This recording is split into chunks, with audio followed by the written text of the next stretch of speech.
네, 바로 지금 우리들의 농업 현장에서 필요한 농업 기술들을 신속하게 만나보는 방송, 농업기술 라이브 방송, 롱라방에 오신 여러분들 환영합니다. 네. 벌써 시작부터 많은 분들께서 함께 해주시는데요. 오늘 저는 여러분들과 함께 소통할 아나운서 강도현입니다. 네, 오늘 첫 회로 시작을 열었습니다. 그 설레는 마음, 또 응원하고 싶은 마음, 평소에 질문하고 싶었던 여러 가지 궁금점이 있다면 아래에 댓글창을 통해서 남겨주시면 여러분과 열심히 한번 소통해 보도록 하겠습니다. 네, 첫 회, 오늘 주인공을 소개해드릴 차례인데요. 첫 회라서 그런지 설레임을 가득 담은 과일이 준비되어 있습니다. 이 과일로 말씀드릴 것 같으면 새콤달콤의 대명사입니다. 그리고 미녀는 이 과일을 좋아한다고 합니다. 네, 여러분이 생각하시는 그 과일, 바로 석류입니다. 네, 오늘 만나볼 이 석류, 네, 궁금점들이 정말 많을 것 같은데 그 궁금점들을 다 말씀해 주실 연구사님을 모셔보도록 하겠습니다. 안녕하세요. 네, 안녕하세요. 전남농업기술원에서 석류를 연구하고 있는 정현주입니다. 네, 석류 오늘 방송의 예고편을 짧게 말씀해 주신다면 어떻게 말씀해 주실 수 있을까요? 첫 번째는요, 이제 국산 석류는 정원수라고 생각하시는 분들이 많은데요. 그래서 국산 석류도 이제 사과와 배처럼 재배해서 판매하는 과일이라는 사실을 홍보하고 싶고요. 네. 그리고 두 번째는 이미 석류를 재배하고 있는 농가에서 재배와 관련된 문의사항이 많습니다. 그래서 이 기회에 관련된 정보들을 더 많이, 더 널리 전달하기 위해서 나왔습니다.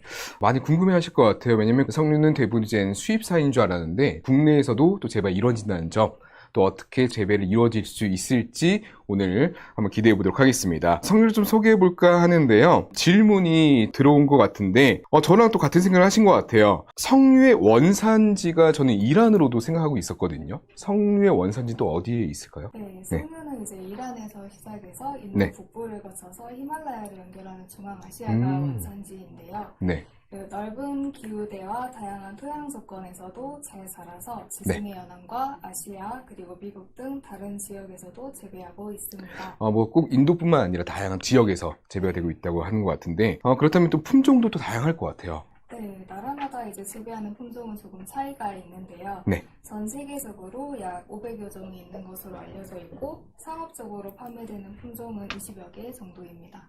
그러면 우리 마트에서 흔히 접할 수 있는 그런 석류는 어떤 석류라고 생각하면 될까요? 이제 현재 마트에서 우리가 쉽게 살 수 있는 석류는 수입산인데요. 수입산 석류를, 네. 이란, 우즈베키스탄, 미국 등에서 주로 수입이 되고 있습니다. 그리고 수입은 10월에서 12월에 가장 많은 양이 들어오고 있는데요. 외국산 석류는 신맛이 거의 없는 단석류입니다. 그럼 새콤달콤에서 달콤이 더 강한 석류가 이제 외국산, 우리가 또 흔히들 이제 마트에 찾아볼 수 있는 게 또 외국산 석류라는 거죠. 이런 또 궁금증이 생기는 것 같아요. 외국산과 또 국산이 있잖아요. 영양 성분도 좀 다르나요? 네. 석류에는 이제 유기산과 비타민, 그리고 표닉산과 엘라그산, 그리고 에스트로겐 성분이 포함되어 있는데요. 이제 국산 석류랑 미국산 석류의 이제 영양 분석 자료를 보면 당산 비율은 이제 국산이 미국산에 비해서 낮아서 이제 신맛을 더 강하게 나타내고요. 또 신맛을 나타내는 시트르산과 그리고 항산화와 항암작용하는 엘라그산은 2배 정도 높다고 알려져 있습니다. 그러면 또 다양한 또 효능들이 있을 것 같은데 또 추천해 주실 만한 효능이 있을까요? 석류에는 자연산 에스트로겐이 포함되어 있어서 이제 중년의 그 갱년기에 효과적이고요. 그리고 엘라그산 같은 경우는 이제 동맥 경화에 그 효능이 있는 것으로 알려져 있습니다.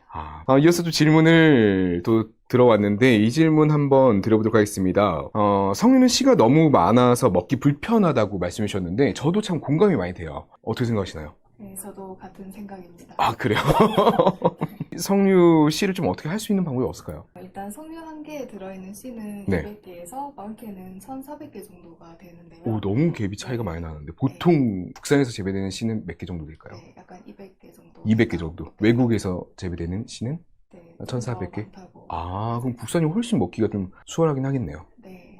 그리고 이제 우리가 먹는 부분은 씨의 겉부분을 둘러싸는 가성피 부분으로 딱딱한 씨를 뱉어야 된다는 불편함이 있습니다. 그쵸. 네. 이것도 어떻게 할 수 있는, 또 해결할 수 있는 방법이 없을까요? 그래서 이제 이 문제를 해결하기 위해서 저희는 이제 씨를 씹을 수 있을 정도로 부드럽게 만든 연구를 진행하고 있습니다. 진짜요? 그러면 씨까지 같이 먹을 수 있다는 건데 그 연구가 진행 중이다. 그렇다면 이 석류의 소비량도 엄청 많아질 것 같아요. 왜냐면 우리 석류가 사기가 좀 고민스러운 거는 바로 여러분 공감하실 것 같은데 이 씨 발라먹기가 힘드니까. 그런데 이걸 같이 먹을 수 있다면 많은 소비자분들께 정말 좋아하실 희소식이 아닐까 싶습니다. 이어서 좀 질문을 또 드려보겠습니다. 석류는 빨간색만 있는지 궁금하신 것 같아요. 근데 보통 당연히 빨간색 이렇게 핑크색이지 않을까 싶은데 네, 저도 그래서 오늘 이렇게 핑크로 입고 왔거든요. 석류 딱 떠오르면 적색이니까. 보통 적색 아닌가요? 아닙니다. 네? 네. 아 진짜로요? 네. 그럼 다른 색도 있다. 네. 어떤 색들이 있을까요? 이제 석류 껍질에는 안토시아닌 색소가 있어서 안토시안. 흰색에서 보라색까지 다양한데요. 근데 이제 그 중에서 대부분이 이렇게 분홍색과 적색을 나타냅니다. 아, 흰색 석류도 있다. 네. 네, 그리고 보라색도 있고 적색도 있고. 네, 오늘 정말 새로운 또 상식을 하나 배워가는 것 같습니다. 그럼 이 질문도 좀 궁금합니다. 맛은 어떨지가 궁금한데 흰색의 석류의 맛 그리고 우리 이제 적색, 보통의 적색의 석류의 맛은 좀 차이가 좀 있나요? 어떤가요? 포도도 보시면 네. 초록색 포도, 네. 보라색 포도가 있는 것처럼 석류도 약간 당산 비율의 차이가 있을 뿐 네네. 맛은 비슷하다고 볼 수 있습니다. 궁금한 게 또 있습니다. 석류를 그러면 맛있게 잘 먹기 위해서는 재배도 되게 중요할 것 같아요. 네, 재배가 어떻게 또 이루어지고 있는지 좀 궁금하고요. 또 석류 재배에 또 적합한 또 지역들이 있을지. 네, 일단 석류는 알뜰가스로 추위에 매우 약한데요. 네. 콧망울이 맺혀서 성수까지 하루에 10도 이상, 그리고 유효 적산 온도가 2000도 이상 되어야 합니다. 특히 9월 달에 네. 일조 시간이 하루에 7시간 이상인 지역이 석류 재배에 적합합니다. 음. 그래서 현재 전라남도 전역, 네. 그리고 그 중에서 고흥에서 가장 재배가 많이 되고 있는데요. 네네. 그리고 기후가 온난한 경남 남해안 지역, 제주도 지역에서 재배가 가능합니다. 질문이 또 들어와서 말씀을 드리면, 석류 재배 형태는 어떤가요? 라고 이제 질문해 주셨는데, 저도 좀 궁금합니다. 석류를 어떻게 또 재배해야 되고, 또 어떻게 또 키워야 될지. 현재 석류는 대부분 노지에서 재배가 이루어지고 있는데요. 노지라고 하면 이제 바깥에서 이제 네. 생산하는 거를. 네. 네네. 그리고 일부 지역에서는 이제 무가온 하우스 시설 하우스. 재배로 이루어지고 네네. 있습니다. 근데 시설 투자비를 고려하면 노지 재배가 훨씬 경제적인데요. 네네. 네, 이제 척가를 안정적으로 유지하려면 시설 재배를 추천해 드립니다. 연구사님께서 만약에 농민의 마음으로서, 네, 본인의 수익을 창출을 위해서, 네, 재배를 한다면, 노지에서 보다 많은 양의 석류를 재배하실지, 아니면 안전하게 좀 재배를 형태를 좀 가져갈 수 있는 하우스 재배 형태를 택하실지. 노지, 하우스. 자, 하나, 둘, 셋. 네, 저는 하우스 재배를 하우스요. 왜죠? 일단 초기에 자본을 투자하더라도 이제 과일이 좋은 품질로 재배될 수 있기 때문에 하우스 재배를 그래요. 선호합니다. 이 질문이 또 들어왔습니다. 네, 석류 노지 재배 과원은 어디에 조성하는 게 좋을지라고 물어보셨는데, 어떤 지역에 또 어떤 토지에 이렇게 하는 게 좋을까요? 일단 석류 과원의 위치는 햇볕이 잘 들고 바람이 잘 통하는 곳이 좋고요. 네. 또 토양은 다른 과수와 마찬가지로 물 빠짐이 좋은 사양토나 양토가 좋습니다. 그리고 네. 석류는 뿌리가 얇게 뻗는 작물로 산소 요구량이 많아서 침수와 습해에 약한데요. 네네. 따라서 지하 수위가 낮고 배수가 좋은 지역을 골라서 과원을 조성하면 좋습니다. 또 이렇게 말씀을 들어보니까 석류 재배에도 배선 임수가 중요하다라고 말씀해 주신 것 같습니다. 그렇다면 이제 재배까지 알아봤다면 이제 석류 나무를 어떻게 심어야 할지가 중요할 것 같은데 어떻게 심어야 또 잘 기를 수 있을까요? 네, 일단은 석류가 삽목이 아주 잘 되는데요. 삽수의 경우에는 이제 겨울에 가지를 채취합니다. 절단한 가지의 경우에는 네. 가급적이면 눈이 있는 부위를 포함해서 절단하는 것이 좋은데요. 네네. 그래야 봄에 뿌리 내림이 잘 됩니다. 음. 그리고 이후에 채취한 가지는 비닐로 포장해서 저온 저장고에 넣어두는데요. 네. 4월 상중순에 이제 동해가 피해가 있지 않을 정도로 날씨가 따뜻해지면 준비한 밭에 삽목하면 됩니다. 4월 상준순이라면 약간 식목일 전후로 생각하면 괜찮을까요? 네, 일단 네. 꽃샘추위가 네. 있기 때문에 잘 피해서 심으시면 됩니다. 그럼 꽃샘 추위를 피해서 동해 피해를 입지 않게 첫 삽목을 하는 게 중요하다라고 말씀해 주셨고요. 또 여러분들 딱 생각했을 때 언제쯤 석류나무를 심어야 될까, 또 삽목해야 될까 고민하신다면 식목일을 기준으로 삼으셔도 좋을 것 같아요. 또 정원수로도 이렇게 활용이 가능하다니까 한번 정원에도 한번 길러보시는 것도 한번 추천해 드리도록 하겠습니다. 네, 또 이런 질문이 들어왔습니다. 일반 목욕상에서 판매된 석류를 심어도 되나요? 라고 물어보셨어요. 네, 물론 되는데요. 하지만 네. 한 가지 주의해야 할 점이 있습니다. 네네. 외국 품종의 경우에는 이제 생육기에 강우가 적은 지역에서 자라는 품종들이 많은데요. 네네. 그래서 우리나라 기후에서 잘 자라는지 먼저 몇 그루 심어 본 다음에 그 적응성을 보고 재배 면적을 늘리는 것이 좋습니다. 그럼 또 석류를 또 심는 것도 중요한 게, 또 나무의 그 열매가 또 이렇게 토시토시 잘 이렇게 맺기 위해서는 그 간격도 중요하잖아요. 그쵸? 네, 그 심는 거리는 과원 네. 조건과 토양 비옥도에 따라서 다른데요. 음, 일반적으로 비옥한 토양은 네. 1000제곱미터당 5 곱하기 4m는 50주 또는 4 곱하기 3m는 83주가 좋고요. 네. 척박한 토양의 경우에는 3.5 곱하기 2m 142주 또는 3 네. 곱하기 2m 166주 정도가 적당합니다. 또 질문을 또 받아보도록 하겠습니다. 네, 여러분께 질문 좀 남겨주시면 좋을 것 같고요. 네, 텃밭에서는 어렵겠네요라고 또 해주셨는데, 텃밭은 어렵나요? 네. 텃밭에서도 이제 토양 조건을 잘 선택해 주시면 심을 수 있습니다. 네, 알겠습니다. 우리 계속 이어서 또 질문 드려볼 텐데요. 석류 재배는 농약이 많이 좀 사용되는지 궁금합니다. 일단 노지에서는 이제 네. 병해충도 많기 때문에 거의 5번 정도 농약을 시용한다고 볼 수 있습니다. 5번 정도 농약을. 네. 그래요. 병해충을 말씀해 주셨는데, 석류 재배를 하기 위해서 어떤 병을 또 조심해야 되고, 또 해충들 좀 조심해야 될지 알 수 있을까요? 석류에 이제 잘 생기는 병은 열매 네. 썩은 병과 탄저병이고요. 해충의 경우에는 복숭아 순나방, 복숭아 명나방 등이 잘 발생한다고 볼 수 있습니다. 네, 알겠습니다. 석류나무의 꽃은 언제쯤 만개를 하나요? 이제 5월부터 주황색의 꽃이 피기 시작하는데요. 이제 음, 석류는 특이하게 네. 꽃이 계속 피면서 동시에 열매가 맺힙니다. 그리고 7월이 되면 이제 완전화나 불완전화 중에서 수정이 된 꽃에만 열매가 남게 됩니다. 그래요. 완전화, 불완전화를 말씀해 주셨는데, 언뜻 듣기로는 이제 완전화는 이제 완전하게 만개한 꽃을 이야기하는 것 같고, 불완전화는 또 어떤 건지 궁금한데, 완전화, 불완전화 그게 어떤 뜻일까요? 네.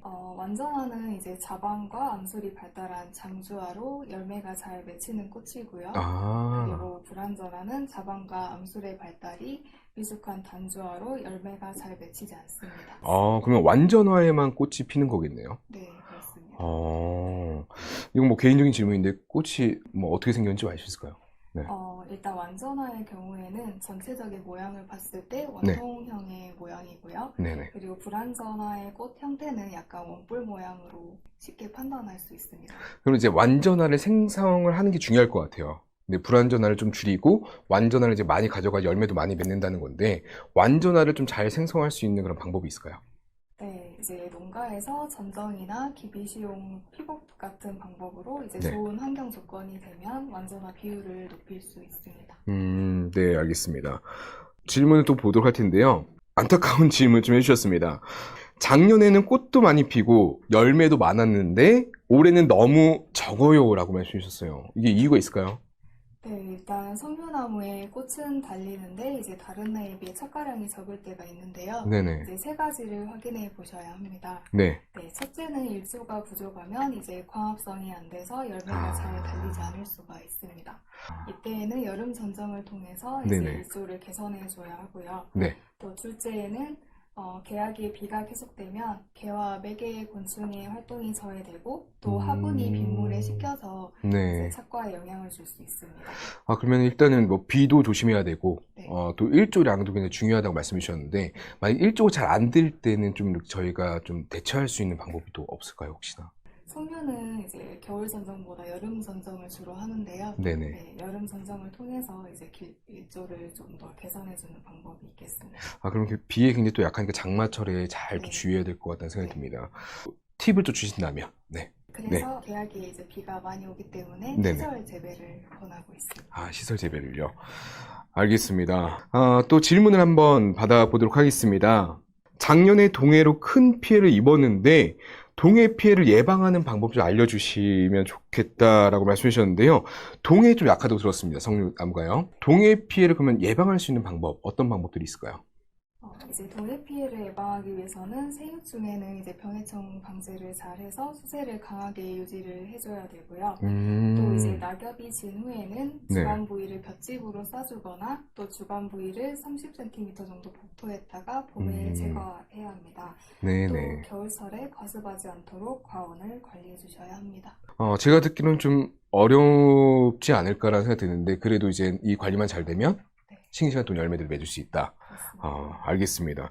여러분께서 뭐 잘 참고해 주시고요. 동해 피해 입지 않도록 함께 잘 관리해 주시길 바라겠습니다. 그럼 만약에 동해 피해를 입었어요. 그 나무를 좀 재생하는 것도 중요할 것 같아요. 또 재생이 좀 가능한지도요. 일단 재생하기는 조금 어려울 것 같고요. 아, 말라 죽은 가지는 네. 우선 잘라줘야 하고요. 네. 잘 따면은 이제 톱신 페스트와 같은 도포제를 발라서 병 감염 예방과 상처 치유가 병행되도록 해야 합니다. 그리고 동해 입은 가지의 전장은 새순이 발생하는 것을 봐가면서 고사된 가지 위주로 절단을 해야 합니다. 네, 알겠습니다. 우선 동해 피해를 안 입는 게 최우선일 것 같고요. 만약에 동해 피해를 입더라도 그 가지가 말라 죽지 않도록 최대한 잘 보호해 주셔서, 말라 죽지만 않으면 재생이 가능한 거죠. 네, 그러면 이제 말라 죽지 않는 게 제일 중요할 것 같습니다. 네, 이렇게 뭐 연구사님과 함께 석류 재배 방법과 함께 또 주의사항도 면면히 한번 살펴봤습니다. 이번엔 이 질문 좀 드려보도록 할 텐데요. 수확한 석류를 어떻게 판매할 것인가에 대해서 좀 짚어보고 싶습니다.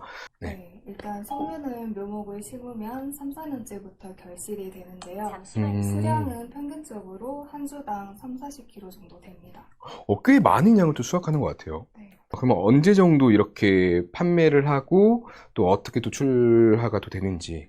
일단 수확은 10월 중순 전후로 되는데요. 10월달, 네. 가을 정도 되겠네요. 네. 판매 또한 그쯤에 이루어지고 있고요. 또 주문 판매나 석류 영농조합에서 출하되고 있습니다. 그렇구나. 그렇다면 많은 분들께서 제일 궁금해할 만한 말씀을 드려보도록 하겠습니다. 농민이 수확하는 또 발생할 수 있는 소득은 얼마 정도 될까요? 이제 국내 판매 가격은 키로당 생가가 3,000원에서 10,000원까지 하는데요. 따라서 소득은 이제 1,000제곱미터당 50주 정도 식재된다고 했을 때 450만 원에서 1,500만 원 정도 된다고 볼 수 있습니다. 1,000제곱미터라고 하면은 약 한 300평 정도 되겠네요. 그리고 3,000원부터 10,000원까지 이제 생가 판매가 되고 있고요. 이런 분들도 계시잖아요. 석류를 재배하고 나서 보관한 다음에 가격이 좋을 때 그걸 판매하고 싶은 분도 많을 것 같은데, 석류 보관이 또 가능한지, 또 그렇게도 판매가 가능한지 좀 여쭤보고 싶습니다. 네, 일단 석류는 저장해서 판매를 많이 이루어지고 있는데요. 그렇구나. 일단 석류의 저장력은 1도에서 60일, 또 5도에서 40일, 10도에서 20일, 상온에서는 10일 이내입니다. 그래서 출하 시기에 맞춰서 저장 온도를 설정해 놓으면 이제 단계별로 출하가 가능하다고 볼 수 있습니다. 우리 질문에도 이런 댓글이 또 있어요. 석류를 어떻게 하면 맛있게 먹을 수 있을까요? 일단 외국에서는 주로 알갱이를 뽑은 다음에 이제 샐러드나 다른 거를 첨가해서 먹기도 합니다. 샐러드 괜찮다. 그렇습니다. 저도 당장 샐러드 한번 만들어 보고 싶습니다. 이어서 또 질문을 한번 드려보도록 하겠습니다. 석류는 생가 외에는 어떻게 또 활용이 되는지 궁금해 하시는 것 같습니다. 일단 국내에서는 석류를 주로 과즙으로 많이 판매하고 있고요. 또 건강기능성 식품의 재료로도 많이 쓰이고 있습니다. 보통 저희도 이제 가공품으로 많이 만나본 것 같아요. 콜라겐 뭐 젤리라든지 아니면 뭐 음료라든지. 그래서 점점 이제 석류의 쓰임성이 더 많아지고 또 찾는 분들 다양하기 때문에 석류 재배 망설이셨다면 오늘 방송을 통해서 한번 도전해 보시는 것도 좋지 않을까 싶습니다. 이어서 또 질문 좀 드려보고 싶은데, 보통 여자한테 좋다고 하는데 남성분에게도 좋은 또 영양소가 좀 있을까요? 석류는 이제 천연 에스트로겐도 풍부하지만 이제 엘라그산과 같은 동맥 경화에도 예방이 되기 때문에 남성분들에게도 좋은 종목이라 할 수 있습니다. 우리 심혈관 질환에도 굉장히 도움이 된다고 저도 들었고, 그리고 항암의 효과도 또 있다 들었어요. 석류에 또 다양한 또 효능들이 있으니까 여러분들도 건강을 생각하신다면 또 건강 음료도 많이 찾으시잖아요. 또 과일로도. 그래서 만나보시면 좋을 것 같고요. 또 질문을 한번 보도록 하겠습니다. 석류 잘 익은 것은 어떻게 고르는 방법이 있을지요? 일단 시중에 생과로 나와 있는 석류는 다 익었다고 볼 수 있고요. 네, 개인적인 취향일 수도 있지만 네. 과피가 예쁜 석류를 고르시면 과피가 예쁜. 네, 잘 착색된 네. 석류를 고르시면 잘 착색. 네, 앞에 보면 석류들이 정말 다양하게 이렇게 놓여 있는데 네. 이제 관상용 석류긴 해도 이 중에서 그러면은 과피가 예쁘고 잘 착색된 석류 찾는다면 어떤 색이 있을까요? 네, 이 석류가 좀 착색이 잘 되어 있는 것 같습니다. 네, 왜 그렇죠? 전체적으로 착색이 고루 되어 있어서 네. 좋은 품질의 석류인 것 같습니다. 아, 그래요? 제가 한번 골라보도록 하겠습니다. 이 석류는 좀 어떤가요? 잘 고르셨습니다. 맞나요? 아, 그리고 좀 궁금한 게 있는데 석류 보면 여기가 굉장히 특이해요. 네. 이게 좀 잎 같기도 하고 네. 막 특이한데 이게 꽃 부위인 건가요? 꽃인가요, 이게요? 네. 지금 보이지는 않지만 네. 이 부분이 암술 부분이고요. 이 부분이. 네, 이제 네. 저방이 비례돼서 이렇게 과실이 만들어지는 것입니다. 아, 그렇구나. 알겠습니다. 계속해서 또 질문 또 받아보도록 하겠습니다. 맛이랑 크기랑은 차이가 없는지 궁금해하신 것 같아요. 크기는 이제 식용으로 먹는 알갱이 수의 차이가 있고요. 맛에는 크게 차이는 없습니다. 아, 그렇습니까? 맛에는 차이가 없고 이제 크기에 따라서 알맹이의 차이가 있다. 큰 게 아무래도 좀 먹기가 좀 간편할 수 있겠네요. 네, 좀 더 먹을 부분이 많다고. 아, 그래요. 또 질문을 한번 또 이렇게 받아보도록 하겠습니다. 굉장히 궁금해하시는 질문인 것 같은데 주부님이신 것 같아요. 냉장고 보통 이제 10도씨 이하에 보관하는 냉장 보관할 때는 얼마 정도 보관이 좀 가능한지. 일단 냉장고 보관에서는 거의 10일 정도 보관이 되는데요. 좀 더 저장력이 높은 석류를 개발하도록 하겠습니다. 아, 열흘 정도 보관이 가능하고 그리고 연구사님께서 우리 많은 분들께서 석류를 더 잘 즐길 수 있도록 보다 보관력이 높은 석류를 개발하겠다. 이 말씀드리니까 굉장히 멋지십니다. 또 이 질문도 드려보겠습니다. 사놓고 보관은 실온에서 해도 괜찮은 건지. 실온에서 보관은 할 수 있지만 일단 상하기 전에 빨리 드시는 게 좋을 것 같습니다. 또 여기서 밸런스 게임 한번 갈게요. 연구사님이라면 실온에 보관하실지 아니면 냉장 보관하실지. 하나, 둘, 셋. 저는 냉장고 보관. 냉장고 네. 보관. 알겠습니다. 우리 실온보다는 냉장 보관을 통해서 시원하면서 또 이렇게 싱싱한 과일을 함께 접해보시면 좋을 것 같습니다. 네, 오늘 많은 도움이 되셨을지 모르겠습니다. 네, 새콤달콤한 또 대명사 석류에 대해서 알아봤고요. 석류 재배 이제 더 이상 망설이지 마시고 또 석류 어떻게 먹을지 또 살지 말지 고민하셨다면 이제 망설이지 마시고 함께 해주시면 좋을 것 같습니다. 그리고 오늘의 또 희소식 하나 있죠. 씨도 먹을 수 있는 석류를 개발 중이라고 하십니다. 우리 정현주 연구사님께도 많은 응원을 부탁을 드리도록 하겠고요. 앞으로도 또 다양한 농민들을 위한 또 방송을 또 준비하고 있으니까요. 많은 관심과 또 사랑을 부탁드리도록 하겠고요. 위에 보시면 꼭 구독과 또 좋아요도 함께 눌러주시기 바라겠습니다. 한번 해볼까요? 제가 구독과 하면 좋아요. 네, 같이 해볼게요. 자, 여러분 농라방 구독과 좋아요. 알림 설정까지 부탁드립니다. 네, 우리가 또 클로징 인사 준비한 게 있죠. 함께 해보도록 하겠습니다. 그럼 귀엽게 마시면 좋을 것 같아요. 최대한 예쁘게. 자, 갑니다. 하나, 둘, 셋, 넷. 미녀는 석류를 좋아해. 지금까지 롱라방이었습니다. 네, 저는 강도윤이었고요. 네, 정은주입니다. 여러분 다음에 만나요. 고맙습니다.